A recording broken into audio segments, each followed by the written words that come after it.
A grande preocupação mundial é o aquecimento global, é o aquecimento da Terra, da temperatura da Terra. A Terra, cada ano, ela está aumentando a sua temperatura.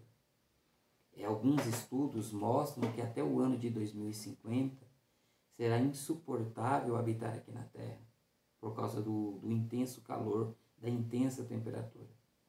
Então, a preocupação dos governos e poderes mundiais em todo o planeta Terra, dos líderes mundiais, é o que? É conter o aquecimento global.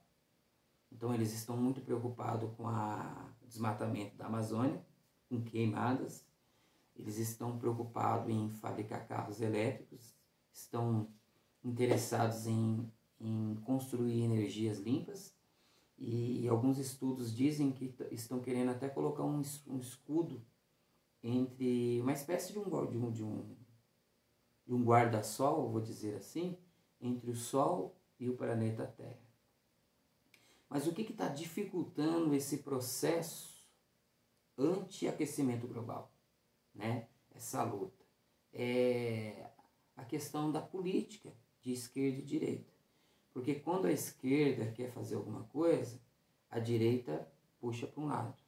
E quando a direita quer fazer algo, a esquerda puxa para o outro. Então, ou seja, a democracia ela está atrapalhando o processo de cura da temperatura da Terra. Então, a democracia, por mais que seja boa, ela está demorando, porque quando muitos falam, ninguém fala. Essa é a grande realidade. Por mais que nós amamos a liberdade, a democracia, ela tem sido um obstáculo para a cura do aquecimento global. Então, o que está acontecendo com o planeta Terra? A humanidade está caminhando para a sua extinção. Então, a necessidade de acelerar o processo contra o aquecimento global, a necessidade é se levantar um homem com uma voz só, um ditador mundial, alguém que a palavra dele é uma só, não tem direita ou esquerda. Um ditador, as coisas acontecem mais rápido com o ditador. Então, a necessidade política, a necessidade de sobrevivência humana vai apoiar, vai levantar um homem só para governar o mundo todo, que é o ditador da humanidade, o ditador da Terra, um novo ditador da Terra. Você sabe que antigamente os ditadores que existiam se levantavam através de guerras. Eles entravam em guerras e venciam e ia governando. Mas esse não, esse vai ser levantado por causa da necessidade de sobrevivência. E esse homem, a Bíblia chama o nome dele, esse ditador, esse grande ditador mundial, a Bíblia dá o nome dele de Anticristo. E eu vou ler aqui para vocês em Tessalonicenses capítulo 2. Ninguém de maneira alguma vos engane, porque não será assim, sem que antes venha a apostasia, e se manifeste o homem do pecado, o filho da perdição. Então a Bíblia fala que vai se levantar um homem, que é o filho do pecado, o filho da perdição, o qual se opõe e se levanta contra tudo que se chama Deus ou se adora a Deus, de sorte que se assentará como Deus no templo de Deus, querendo parecer Deus. Não vos lembrais de que estas coisas vos dizia quando ainda estava com vocês. Agora vós sabes que o que detém para que o seu próprio tempo seja manifestado, porque já o ministério da injustiça opera, somente a um que agora resiste até que do meio seja tirado. E então será revelado o iníquo, a quem o Senhor desfará pelo sopro da sua boca e aniquilará pelo esplendor da sua vinda. Este homem, esse ditador humano, esse ditador mundial, melhor dizendo, ele vai se levantar contra o Evangelho. Ele vai dizer que Jesus Cristo não veio de Deus, não procede de Deus. E vai se levantar contra essa ideologia que Jesus Cristo é o Senhor. E ele vai resolver o problema do aquecimento global. ele vai acelerar o processo, vai fazer grandes coisas boas, vai trazer paz mundial. Essa é a grande realidade. E por um período. E o outro período, a Bíblia fala que ele vai começar a se levantar, agora que ele já está no poder. E por que ele vai se levantar? Porque Satanás vai começar a operar nele. Satanás vai usar essa situação desse líder mundial e vai começar a operar com força nesse homem, mas com sinais mesmo nesse homem. E vai começar a perseguir o povo de Deus. Vai começar a perseguir tudo aquilo que se chama ou se adora a Deus. Essa é a agenda mundial e essa é a agenda bíblica do Apocalipse. Então, isso que está para acontecer.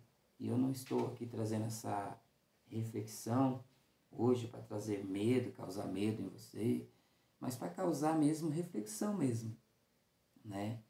Para você pesquisar mais sobre o assunto, pesquise mais sobre o aquecimento global. Os grandes profetas hoje não são esses homens que estão ali preocupados com a Anitta, preocupados com a Priscila Alcântara. Não, os grandes profetas hoje são os cientistas que estão clamando contra o aquecimento global. Essa é a grande realidade. Você lembra quando o Senhor Jesus nasceu e era um menino Jesus, e tinha um monte de escriba ali lendo a Bíblia, escrevendo a Bíblia, né? E as escrituras, e Deus não falou com eles, Deus falou com os magos do Oriente, os cientistas do Oriente, né? Eles viram a estrela e foram guiados pelas estrelas. E Herodes até chamou aqueles homens entendidos ali da Bíblia, para ver onde ia nascer o menino Jesus. E por que Deus não falou com eles? E falou com cientistas de astrologia? Porque aqueles homens estavam cheios de letra, cheios de Bíblia, cheios de juízos.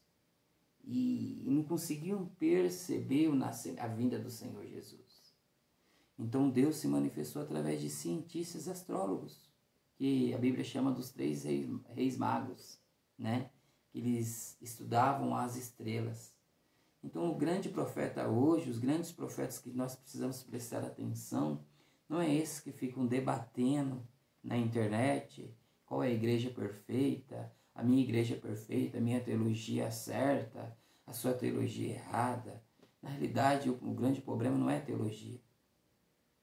Jesus nunca se preocupou com teologia, porque se tratando de teologia e de estudos de Deus, está todo mundo um pouco equivocado.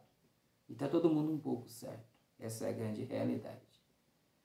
O que Deus falou, o que Jesus falou sobre teologia é o seguinte: aquele que ensina errado, um dos seus pequenininhos, pegar um mandamento e ensinar errado, vai ser menor no reino dos céus. Então, os grandes profetas não é esse que fica ali preocupado com que o outro, quem desvia, quem não desvia, com essas ideologias. Os grandes profetas que nós precisamos prestar atenção hoje são cientistas que estão falando sobre o aquecimento global. Se nós queremos ficar por dentro do assunto e atualizar. Nos demais, nós precisamos plantar o evangelho nos nossos filhos, nos nossos vizinhos, nos nossos familiares. Porque Jesus disse que nós deveríamos anunciar o evangelho em toda a terra, para toda criatura. E por quê? O evangelho ele não é relativo, apenas para a salvação. Mas o evangelho ele também é relativo à sobrevivência humana. O evangelho nos faz mais humanos, nos torna mais solidários. Através do evangelho nós entendemos que nós temos que alimentar o próximo, acolher o próximo, abraçar o próximo. Então, nós como pais, nós como homens e mulheres que amam a Deus, precisamos pregar o evangelho, o verdadeiro evangelho. Plantar o evangelho, especialmente dos nossos filhos, né? Porque para eles passar o bastão do evangelho. Porque o aquecimento global vai afetar nós. e especialmente os nossos filhos e nossos netos, né?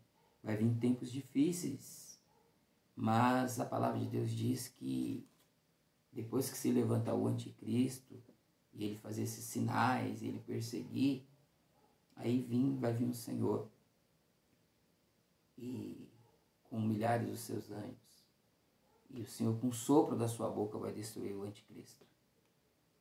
E então será o fim, né? Será o fim. Mas ainda tem essa agenda para cumprir. Então a minha palavra hoje para você é: preste atenção um pouco mais sobre o aquecimento global, sobre a pregação do Evangelho, do verdadeiro Evangelho. O verdadeiro Evangelho não tem usos e costumes. O verdadeiro Evangelho não tem se a minha igreja está certa ou errada. O verdadeiro Evangelho é o Evangelho que dá paz, do amor, da misericórdia, que volta a gente para as coisas que verdadeiramente importam. E plante o Evangelho, principalmente nos vossos filhos. Passa o bastão da fé, porque vai vir tempos difíceis e a gente precisa enraizar fé, temor de Deus nos nossos filhos.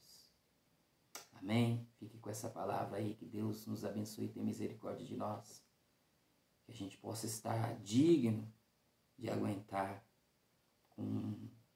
com fé, com resiliência, e não negarmos a Deus, né? Não negarmos aquele que não nos nega. Amém? Deus os abençoe.